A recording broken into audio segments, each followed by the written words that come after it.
इस कार्यक्रम के पुण्यार्जक हैं विद्या अरह गुरु भक्त परिवार संघ, श्री राजेश लीना जैन, निकेत प्रियंका जैन, सजल प्रज्ञा जैन, सुनील समता जैन एवं पारस, रागनी अद्विक, सम्यक जैन समस्त परिवार बीना मध्य प्रदेश, श्रीमती चंपा जैन शिक्षिका, संजय संगीता, शरद रश्मि, अक्षत, आर्या, अर्क, तीर्थ समस्त जैन परिवार बीना मध्य प्रदेश, श्री गुलझारी लाल, चिरौंजी बाई, प्रदीप, रिंकू जैन, कुमारी प्रियंका, शैली, शालिनी आदि समस्त नौगांव परिवार बीना मध्य प्रदेश, श्री चंद्रभान चंदा जैन, एडवोकेट आशीष ऋचा, अभिषेक, नेहा, आनंद, अनय, आगम, अनवी, आशिका जैन समस्त जैन परिवार बीना मध्य प्रदेश, श्री पदम चंद, श्रीमती अंगूरी बाई, धर्मेंद्र, सुषमा, वीरेंद्र, ममता, रविंद्र, डिम्पल, विपिन भैया एवं अभय, आगम, हिमांशु, मिष्ठी, दीक्षा समस्त जैन परिवार पदम श्री वेयर हाउस महावीर भोजनालय बीना मध्य प्रदेश, श्री मातेश्वरी शांति by, Shri Masab PC Jain, Shrimati Vimla बहन जी, आलोक, रीना जैन, मीठी, स्वीटी समस्त जैन परिवार बीना मध्य प्रदेश, एडवोकेट अशोक, साधना जैन, लालू, प्रीति जैन, अनिकेत, प्रख्या, प्रज्ञा, चानी, मयंक जैन समस्त जैन परिवार बीना मध्य प्रदेश, श्री रमेश चंद, सुशीला जी, अभय, श्वेता, आनंद, गुंजन, अनुज, रचना, अंश, हर्षिता समस्त जैन परिवार बीना मध्य प्रदेश, श्री पवन, मनीषा, पिंकी जैन, प्राची, हर्ष, प्रिंसी जैन समस्त कोलुआ वाला परिवार बीना मध्य प्रदेश। कहाँ जाओगे भाग करके बोलो? कहीं है जगह तुम्हारे लिए? जंगल में चारों तरफ यदि आग लगी हो और बीच में तुम खड़े हो तो भागोगे तो जाओगे कहाँ बोलो?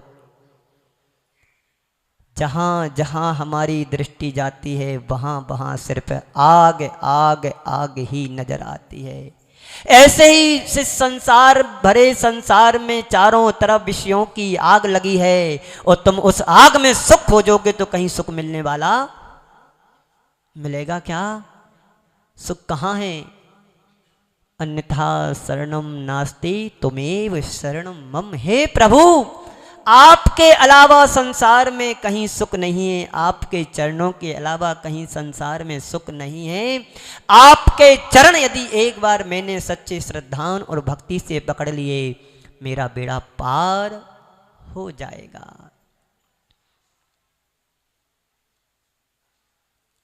रामायण का प्रसंग याद आ रहा है। जब रामचंद्र जी गंगा नदी से पार होना था, किससे? गंगा नदी से रामचंद्र जी को सीता और भ्राता लक्ष्मण अनुज के साथ इस पार से उस पार जाना था। पुल था नहीं तो जाएं कैसे? आपके यहाँ भी नदी है, बाजू से बह रही है, कल कल कर कर कह कर के बह रही है, अभी अच्छा पानी है उसमें, फूल जा रही है। तो रामचंद्र जी संग सहित इस गंगा से इस पार से उस पार जाना तो जाएं कैसे? बिना खेवट के जाया नहीं जा सकता है, बिना नाव से पार नहीं जा सकता है, नहीं हो जाया सकता है। नाव से इस पार से उस पार जाना है, खेवट को बुलाया, खेवट आया, भक्ति भाव से प्रभु के चरणों का पाद प्रक्षालन किया। हिंदू परंपरा की अपेक्षा से देखा जाए तो उसने गंगा जल को अमृत समझ करके चरणों की रज को उसने पी करके माथे पर लगाया। प्रभु, ऐसे आपको पार नहीं कराऊंगा, पहले हमारे लिए आप अपने चरणों का प्रक्षालन दो। प्रभु ने चरणों का प्रक्षालन दिया, माथे पर लगाया और अमृत समझ करके उसने पी भी लिया। प्रभु, अब उच्चासन ग्रहण करो, मैं इस पार से उस पार तुम्हें ले जाता हूं। धीरे धीरे नाव इस पार से उस पार चली जा रही है। जब उस पार पहुंचा खेवट, नाव को लेकर, प्रभु को लेकर संग सहित रामचंद्र जी नीचे उतरे, घाट पर पहुंचे। अब खेवट को उतराई देना था। जैसे इशारा सीता की ओर किया, सीता ने अपने हाथ की मुद्रा को निकाल करके रामचंद्र जी को दिया। रामचंद्र जी ने खेवट की ओर बढ़ाया हाथ। प्रभु, मुझे ये उतराई नहीं चाहिए, ए रघुनाथ, मुझे ये उतराई नहीं चाहिए। तो फिर क्या चाहिए खेवट? हे दास, चरणों का दास था वो। यहां पर भी चरण दास बैठे होंगे 2-4। जो भक्ति करता है वो भक्त लाल, जो चरणों की सेवा करता है वो चरण दास। प्रभु मुझे ये उतराई नहीं चाहिए।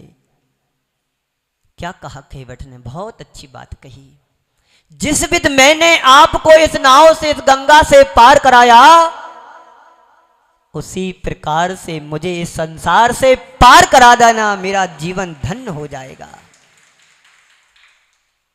संसार से पार होना यदि चाहते हो, जो है जितना है जैसा है उसमें संतोष रखो, स्वीकार करो कि यही मेरे जीवन के लिए पर्याप्त है। जो प्राप्त है वही पर्याप्त है, तो तुम संसार में सुख पाओगे, वरना सुख नहीं मिलेगा। दाम बिना निर्धन दुखी, तृष्णा बस धनवान। ये लाइनें तुम कवि की पंक्तियों को पढ़ तो लेते हो, जीवन में कितना तुमने पारायण किया है? तुम्हारे जीवन में कुछ अंश समझ में आता है? गरीबी तुम्हें दिखाई देती, अभाव तुम्हें दिखाई देता है। जिसके पास बहुत कुछ है वो तृष्णा की आग में झुलस रहा है, उसे कौन सुखी बना पाएगा? भगवान भी इस संसार में उतर करके आ जाएं तो उस तृष्णा तुर व्यक्ति को कभी सुखी नहीं कर सकते हैं। सुख होना तुम्हारे हाथ में है, दुखी होना तुम्हारे हाथ में है। तुम संतोष बनकर के रहोगे तो तुम सुखी रहोगे, और आकुल व्याकुल परिणाम करोगे तो दुखी बनी रहोगे। यही तुम्हारे जीवन में दोनों बातें हैं। तुम क्या चाहते हो? आकुलता से जीना कि निराकुलता में जीना, तय तुम्हें करना है। जन्मम दुखम जरा दुखम, जन्म का दुख इस संसार में है।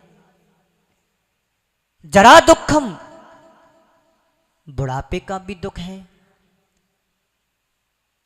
यहां पर अम्मा बेटी होगी 90 साल की, बुढ़ापे का दुख है। 83 साल के सिकरचंद जी माँ साहब यहां बैठे, वे भी दुखों से जूझ रहे हैं। अब तुम्हें उनके दुख दिखे ना दिखे, पर आत्मा से पूछो, इतना लंबा चौड़ा जीवन जी लिया, अब शरीर साथ नहीं देता है, हाथ काम नहीं करते हैं, पैर लड़खड़ाते हैं, नाड़ हिलती है, लार बहती है, कहां पर सुख है कहीं सुख? सबकी यही हालत होना है। सुख यदि वास्तव में चाहते हैं तो संसार में सुख मिलने वाला नहीं है। सुख मिलेगा तो आपको वास्तव में परमात्मा के पास या परमात्मा बनने में मिलेगा। और परमात्मा बनने की मुझे किसी की भी तैयारियां नहीं दिख रही हैं। है किसी की तैयारी? मैं आपसे प्रश्न पूछता हूं, आप घबराया नहीं कर हमारे सामने।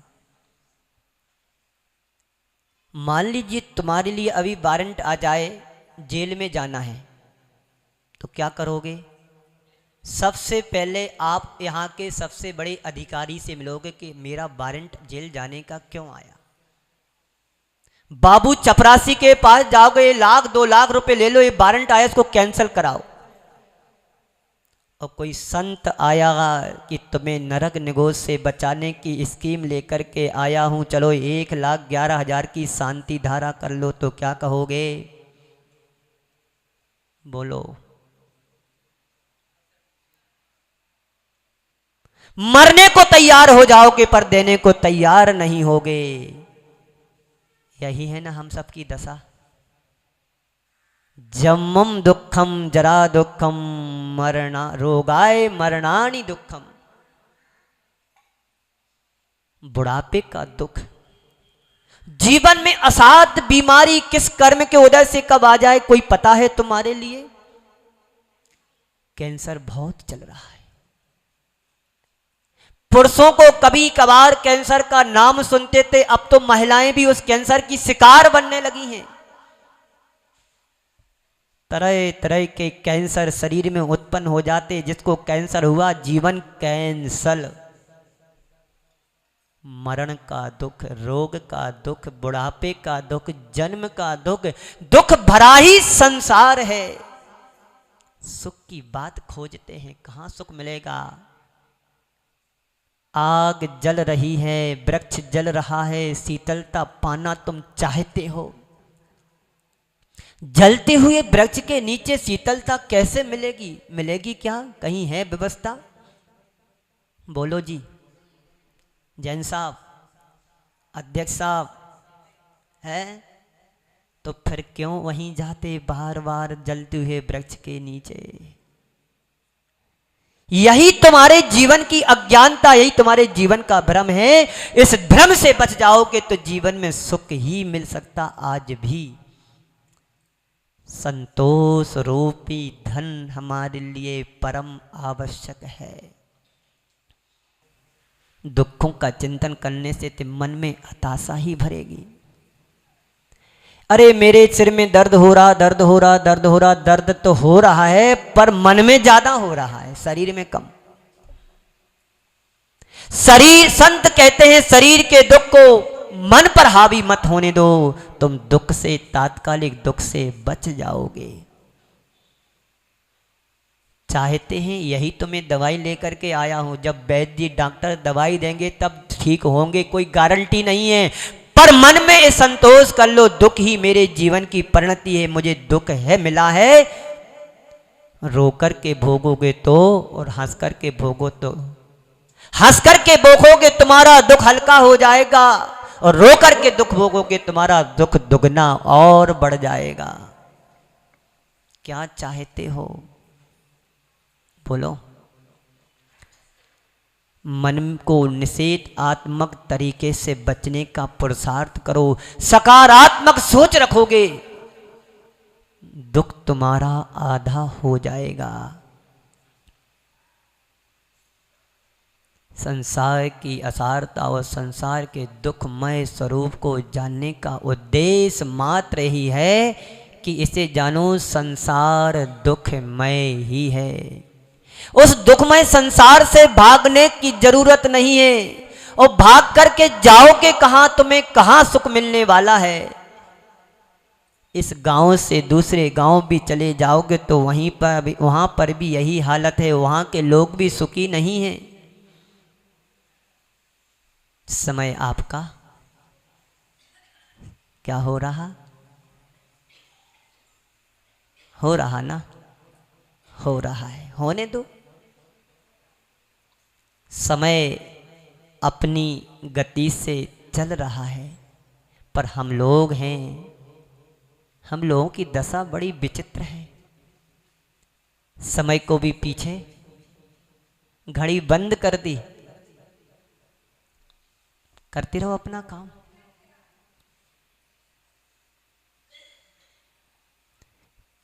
इसे जीवन की वास्तविकता मान करके अपने जीवन में अपेक्षाओं को शांत करें।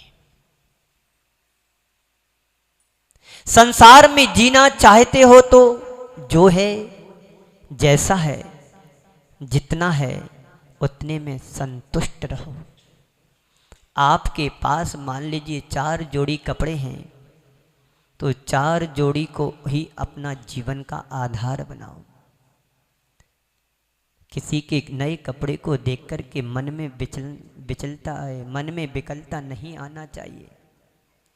तुम्हारे पास जो है, जितना है, उसमें संतोष रहोगे तो किसी को देख कर के कभी दुखी नहीं होगी। कितना सीधा साधा सरल है संसार में जीने का, लेकिन तृष्णा कितनी है। किसी की नई साड़ी देखी, एक कहाँ से खरीदी, किस दुकान से लिया, बहुत सुंदर है, और मिलेगी क्या? वो तो एक ही पीस लाया था। अब तुम्हारे अंदर आग लग गई, अब मुझे ऐसी ही साड़ी चाहिए। एक व्यक्ति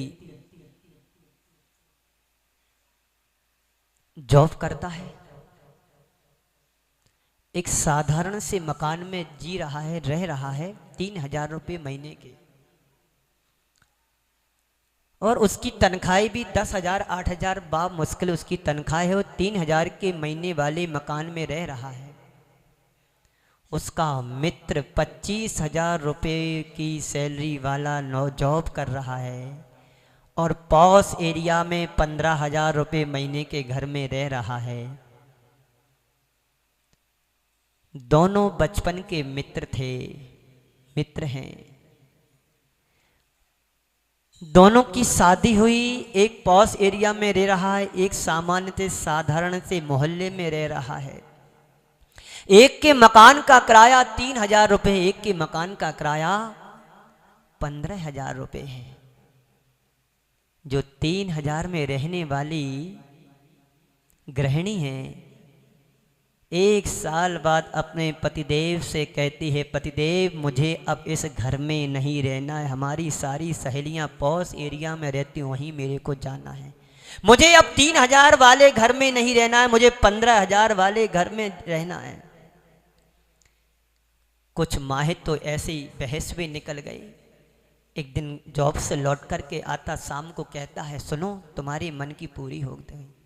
क्या? इसी मकान मालिक ने 15,000 रुपये महीने कर दिए। इसी मकान मालिक ने 15,000 रुपये महीने का किराया बढ़ा दिया। यह ना तुम्हारे मन की आकुलता, किसी की साड़ी देखी, किसी की ड्रेस देखी, अब वही चाहिए घर में, हो ना हो या ना हो व्यवस्था। यही संसार का दुख है। दाम बिना निर्धन दुखी, तृष्णा वश धनवान, कहूँ न सुख संसार में, सब जग देखो छान। विद्या अरह गुरु भक्त परिवार संघ श्री राजेश लीना जैन, निकेत प्रियंका जैन, सजल प्रज्ञा जैन, सुनील समता जैन एवं पारस, रागनी अद्विक, सम्यक जैन समस्त परिवार बीना मध्य प्रदेश। श्रीमती चंपा जैन शिक्षिका, संजय संगीता, शरद रश्मि, अक्षत, आर्या, अर्क, तीर्थ समस्त जैन परिवार बीना मध्य प्रदेश। श्री गुलझारी लाल, चिरौंजी बाई, प्रदीप, रिंकू जैन, कुमारी प्रियंका, शैली, शालिनी आदि समस्त नौगांव परिवार बीना मध्य प्रदेश। श्री चंद्रभान चंदा जैन, एडवोकेट आशीष ऋचा, अभिषेक, नेहा, आनंद, अनय, आगम, अनवी, आशिका जैन समस्त जैन परिवार बीना मध्य प्रदेश। श्री पदम चंद, श्रीमती अंगूरी बाई, धर्मेंद्र, सुषमा, वीरेंद्र, ममता, रविंद्र, डिम्पल, विपिन भैया एवं अभय, आगम, हिमांशु, मिष्ठी, दीक्षा समस्त जैन परिवार पद्म श्री वेयर हाउस महावीर भोजनालय बीना मध्य प्रदेश। श्री मातेश्वरी शांति by, Shri Masab PC Jain, Shrimati Vimla बहन जी, आलोक, रीना जैन, मीठी, स्वीटी समस्त जैन परिवार बीना मध्य प्रदेश। एडवोकेट अशोक, साधना जैन, लालू, प्रीति जैन, अनिकेत, प्रख्या, प्रज्ञा, चानी, मयंक जैन समस्त जैन परिवार बीना मध्य प्रदेश। श्री रमेश चंद, सुशीला जी, अभय, श्वेता, आनंद, गुंजन, अनुज, रचना, अंश, हर्षिता समस्त जैन परिवार बीना मध्य प्रदेश। श्री पवन, मनीषा, पिंकी जैन, प्राची, हर्ष, प्रिंसी जैन समस्त कोलुआ वाला परिवार बीना मध्य प्रदेश।